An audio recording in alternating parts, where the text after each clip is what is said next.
Hey everybody, my name's Ed. Okay, so we're going to do another quick movie review. This time it's going to be El Topo from 1970. Okay, so written, directed by, and starring Alejandro Jodorowsky.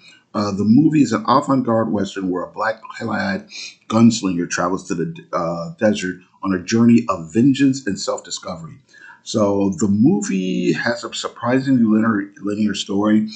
So a mysterious gunslinger travels to the desert with his young son. They come across a town that's been slaughtered by a corrupt colonel and his gang of bandits. And El Topo decides to get retribution for the people against the bandits. So he then leaves his son behind in order to travel with the consort of the colonel, and she ends up telling him that he has to fight four gunslingers.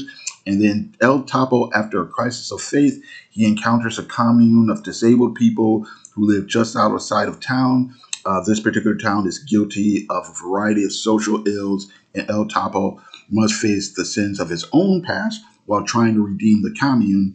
And the movie basically mixes a lot of surreal visuals and philosophy. Okay, so the movie has an interesting backstory.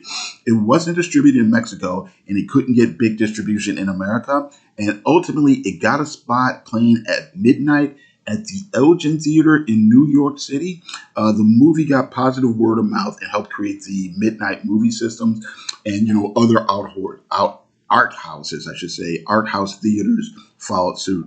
So now, trippy is definitely a good word for this movie. It came out during the psychedelic era, and this is at a time when there was also an interest in experimental film as well as counterculture politics. So, somebody looking for, sorry, excuse me, a traditional Western, you might be disappointed. It doesn't really try to be realistic.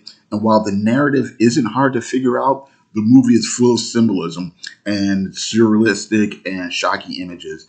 It uses a lot of odd and striking visuals to mix a variety of themes dealing with religion, violence, sex, authoritarianism, prejudice, and bigotry. Um, Having said that, yeah, it is very interesting to look at. There's a number of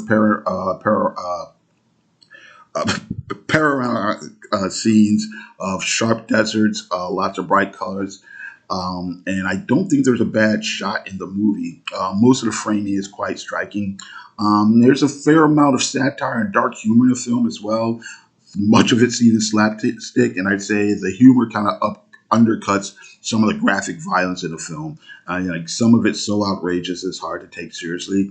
Having said that, the violence is quite gory, and yeah, it does span a variety of tones. So some of it's disturbing, some of it's more painterly, some of it's slapstick and funny, and there's also some mild LGBT themes, but it seems like it's there to more titillate or shock rather than be an examination of these type of relationships.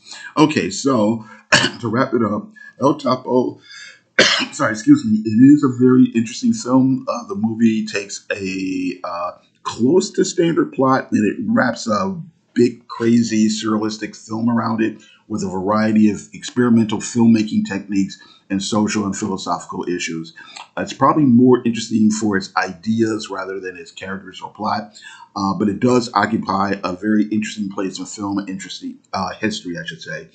So it's a challenging film, but it is worth watching at least once. Okay, so that's it. I'm going to thank you very much for your time. I do appreciate it, and you guys have a great day.